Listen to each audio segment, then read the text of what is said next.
Hello amazing viewers, good day to you all. Welcome to my channel. Let me first off wish every one of us a very lovely week. Have a great week ahead. Now that being said, I think to some extent we can beat our chest and say that the by-elections that took place in the states of the Federation wasn't a free fair one at all. We have seen videos of violence, we have seen videos of threat, we have seen videos of rigging. In fact, I believe there are some other videos that we did not even see at all that is yet to make, the social media space. And one thing that is really appalling to me is the fact that these individuals know that they did rig the election, but they come out to act like the election was all free fair. It's really annoying to me. Look, you rig the election, just quietly keep quiet. Don't come and start saying all this thing, because you coming out to act like the election was free fair. You guys won the election. You start throwing jabs at Peter Obi and what is it called, Peter Obi and the opposition. Is I don't know, it's like you gaslighting me. I feel gaslighted with it, and that's exactly what Governor Soludo is doing. If there's one person I am so disappointed in, I think it's Soludo. Considering his level of education, I really expected much more from him. Like, I'm not even saying, okay, talking about the fact that, okay, he rigged the election. Because me, I know definitely he go rig the election. He's trying to match up with the energy of the APC. My concern is, the reckless statement by this person, him chasing shadow when nobody is chasing him not doing anything for his people, despite wanting power so much. It is really annoying to me. Alongside the fact that, okay, Soludo is also involved in things like, allegedly involved in things like rigging and other thuggery behavior. Can he beat his chest and say that the election that took place in Anambra State was a free, fair one? So just because Peter Obi decided to support the ADC person, so for that reason, it calls for throwing jabs at Peter Obi. The truth is that Nigerians, they are not even sparing Soludo, because everybody expected so much from Soludo, and they are seeing the opposite. So what he usually gets is more of insult from Nigerians. I'm going to be showing you the video, like seriously, because anytime I hear this people talk about election where they know they free fair like this, that's them gaslighting me, and it's really annoying to me. Is very, very annoying to me. I'm going to show you the video for you to see, because that's exactly what Soludo is doing now, prompting social media users to really come for the governor of Anambra State. So I'm going to show you that video and then we'll be back. And in the history of Anambra State. For me, it was just another, by-election. Let's just go and have the votes. We are focusing on November 8th. In the first one, we had two consequential elections. The first one happened to be, on the Shanoff, one constituency in the Anambra State House of Assembly. They made it almost like a war. Some religious fanatics put themselves under the fray. Very despicable. At an appropriate time, we'll respond to him. A book of it happens to be the constituency of the former presidential candidate of Labour Party. That's his state constituency. He lives in Onitsha. And all of them came. The senator representing the zone came. Even the senator representing Anambra Central threw himself into the ring. Member House of Reps, they threw themselves into the ring. It looked like this was an allied forces. They were coming. And who are they coming against? The people. They mustered all the allied forces. And you know what? The people of Anambra spoke. They wanted to use it as a testing ground for the new concoction called ADC in Anambra State. And guess what? That election came and APGA won 8/8.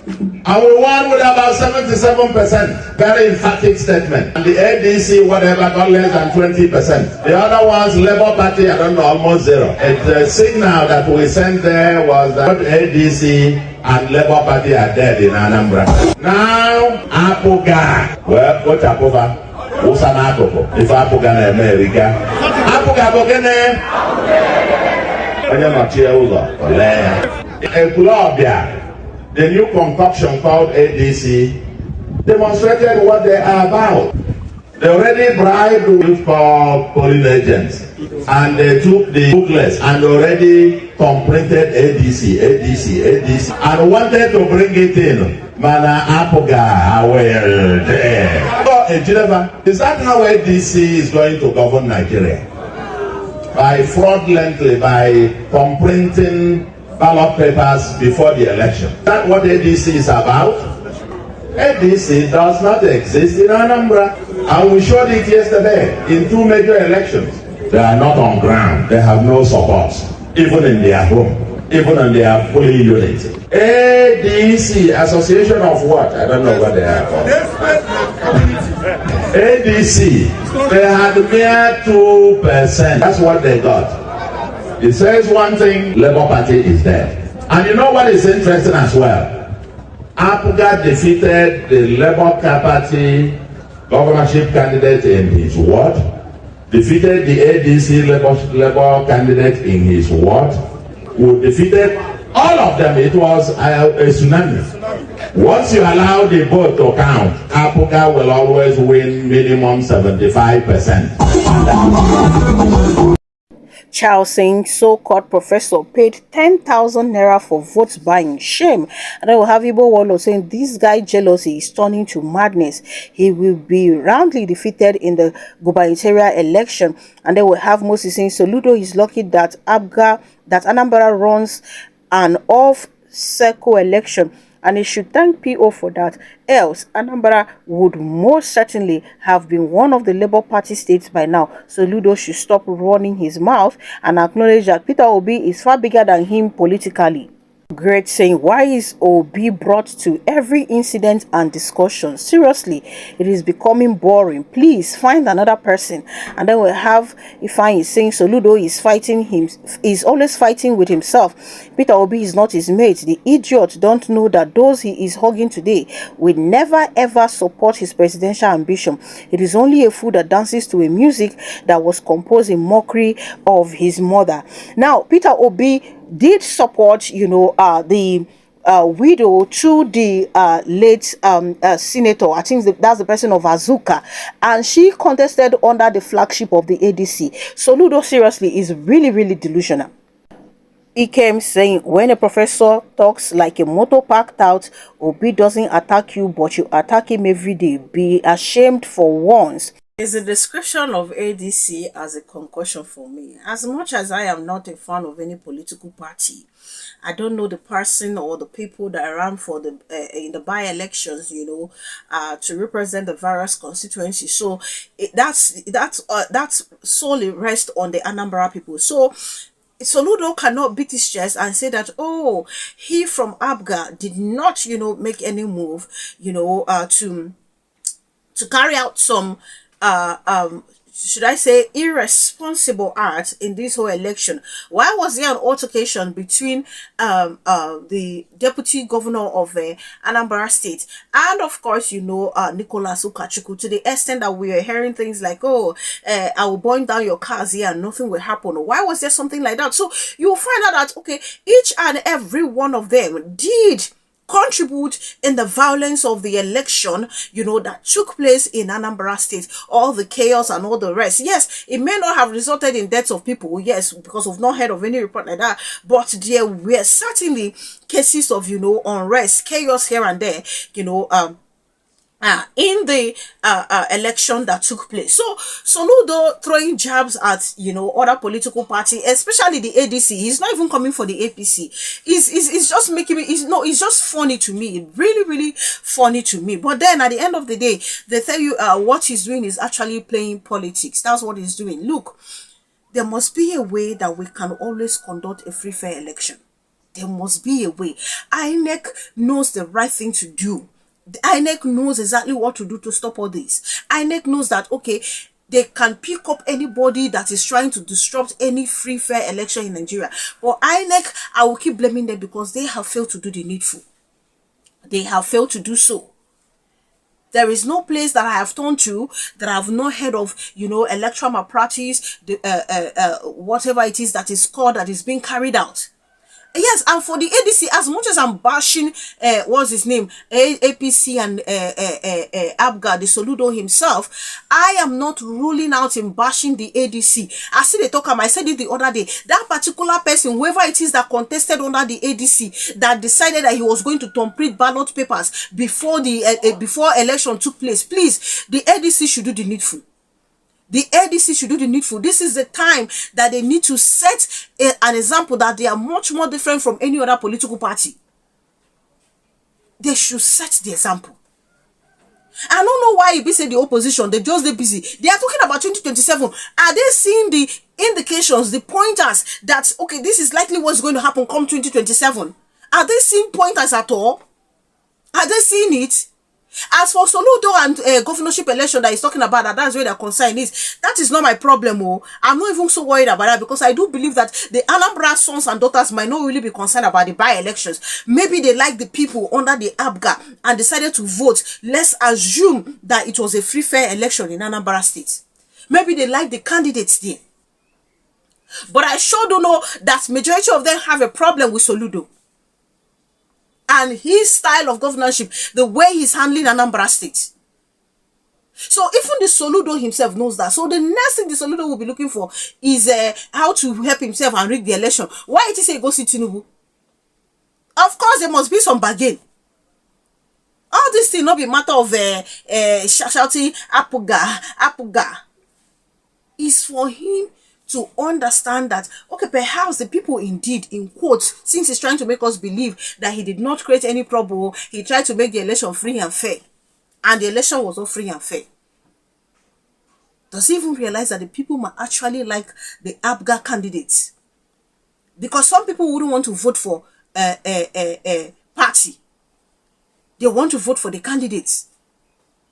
But my own is, it has come a time where truly we look at the candidates. And through where the party the person is contesting under. Party popularity is not even something that should come to our mind when trying to vote any person to go represent us or go lead us. That's something that shouldn't even come to mind. We should focus on that individual. That's what it should be. Focus on the individual. If I tell you, say I know they're disappointed in this thing, as little as by-election being like this, so much drama coming from it. If I say I know they're disappointed at INEC and even the state governors, then I'm lying. Thank you so much. Please do leave your opinion in the comment section. Now on to other trends. Aregbesola, the Omo Oluwabi group of whatever it is they call themselves, has raised alarm over threat to life of one of their persons, their leader, Rauf Aregbesola. Now, I don't know how true this is, but I believe, I hinted about it yesterday, I believe that is a news that should not be taken lightly. So I'm going to be reading a part of what, has been reported, and then take social media reaction to that effect before we come back to wrap this up. The Omo group has raised an alarm over what he describes as a coordinated effort to target the National Secretary of the African Democratic Congress ADC, former Minister of Interior and ex-Governor of Osun State Rauf Aregbesola, in a statement released on Sunday and signed by the group's spokesperson and organizing secretary Oluwaseun Abosede. The organization claimed that recent developments suggest a deliberate political and physical campaign aimed at silencing Aregbesola. According to the group, a combination of inflammatory rhetoric, subtle threats, and actions allegedly backed by state actors has raised fears of a broader conspiracy against the former minister. Taken together, these developments raise genuine fears that a sinister agenda is being orchestrated to silence him permanently under the guise of politics, the statements read. According to the group, Yoruba Nation agitator Sunday Igboho made a declaration at a rally on July 23, 2025, interpreted as a call for violence. He reportedly stated in Yoruba, Ile Omo one, meaning the land will consume them, a phrase the group said was directed at Aregbesola. The statement referenced a social media post dated August 2nd, 2025, in which journalist and Mayor Akinpelu declared, no man could repay good with evil and get away with it. According to the group, the post, amplified by presidential spokesperson Bayo Onanuga, implied severe repercussions for Aregbesola. The Moluabi progressives condemned the rhetoric as incitement to violence, noting that tensions escalated on August 14, 2025, when journalist Bonka Ebiri allegedly labeled Aregbesola a sellout and urged that he face the wrath of Yoruba land. That same day, the group claimed police operatives accompanied by an armored personnel carrier disrupted an African Democratic Congress rally in Shagamu, Ogun State. The group asserted that police efforts to minimize the disruption only heightened concerns about possible political interference.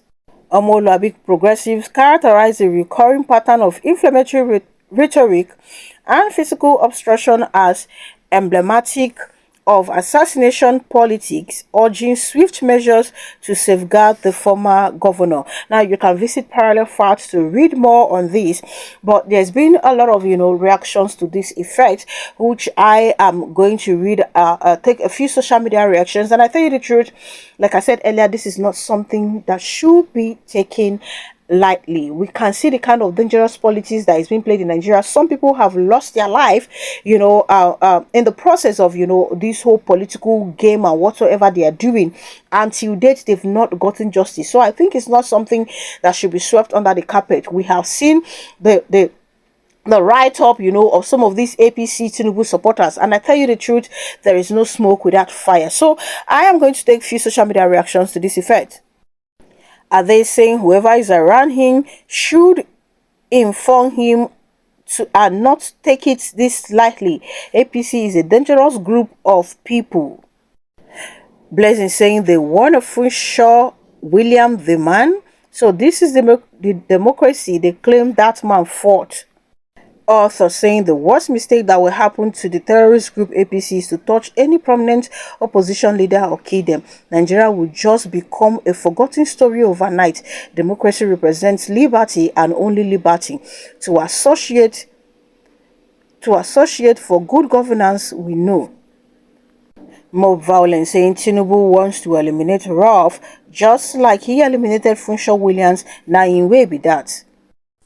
All I do know is that this whole alleged threat to life or attempt to assassinate this person, I'm talking about the Aregbesola, is something that should not be taken that lightly. Unfortunately, we are in a nation where even if you petition the police, nothing will be done. Look at Natasha Akpoti's case, for instance, when she talked about alleged assassination attempt on her life. What happened? She petitioned the police. Nothing happened until we heard that, her family house was attacked. Even after the family house was attacked, what happened? Nothing happened. She even had to come out again to drag the police.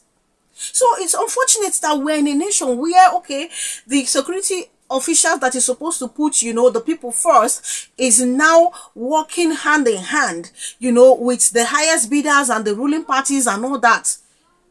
Now, who they connected pass where they go benefit more, now that place now, that person that they try to protect. It's unfortunate that that's where we are. Truly, a lot of prominent political figures have gone down the drain. They are 6 feet below. How many years down the line, there's nothing like justice for them? Look at Bola Ige. How many years down the line? Nothing. Nothing. Look at Funshaw William. How many years down the line? Nothing. All the people that they have killed in the whole process of this their political power quest, you go see and say those people never get justice. For some reason, the way the Nigerian police force work, I don't know. I don't even know how to use what word to use to describe them. So whichever way they know that they can look into this matter and raise it to the maximum, that this man's life will be safe if this whole allegation happens to be true, then they should do it. But I sure do believe that there's no smoke without fire. Because the way the ruling party is going, I think they will just remove anyone on the way trying to block Tinubu from doing 8 years. According to them, it is now constitutional. They will do anything. If you see the way they are talking about even using the EFCC, they go come up from there. You will hear things like Peter Obi will not get any ticket anywhere. To tell you the kind of plans they are working. In fact, they have up to Z alternatives. Z alternatives. Nigeria don't become something else. Under the APC, Nigeria has become something else. You talk, they get all angry, and they find a way to pick the individuals. There's so much intimidation and oppression just because these people want power. And you know the funniest part of this thing, even if Tinubu leave office, it will still continue. Let's assume that Nigerians willingly allow Tinubu to do 8 years. It will still continue. Because what Tinubu actually wants is to be controlling Nigeria the way he's controlling Lagos State. So it will still continue. The violence and the threat and all that will continue. It will not end. That, okay, Tinubu should do 8 years. It will not end there. I bet you it will not end there. And that's why I strongly believe that Tinubu and the APC is something we need to move out of Aso Rock, move out of Nigerian politics. Very essential. Very, very essential. I don't know how we are going to do this thing, no. It starts by us having our voters card. But I tell you the truth, it goes also beyond that. The opposition that are busy talking now, they should be busy looking into a lot of stuffs. Because all this election would they see now indication of, or should I say signs, or whatever word you want to use, of things to come. So they should be looking for a way to address these loopholes. It is very important. Very, very vital. If we don't end APC, I will never stop saying this thing. APC will eventually ruin us. They don't ruin us, but the level of ruination we'll go see later, it will shock us. Thank you so much for watching. Please do leave your opinion in the comment section. Subscribe to my channel if you haven't done so. Click on the bell icon. The moment you subscribe, that way you get to know as soon as I publish video. Thank you guys for all the love. Thank you so much for all the support. God bless you immensely. See you guys in my other videos. Do enjoy your Monday.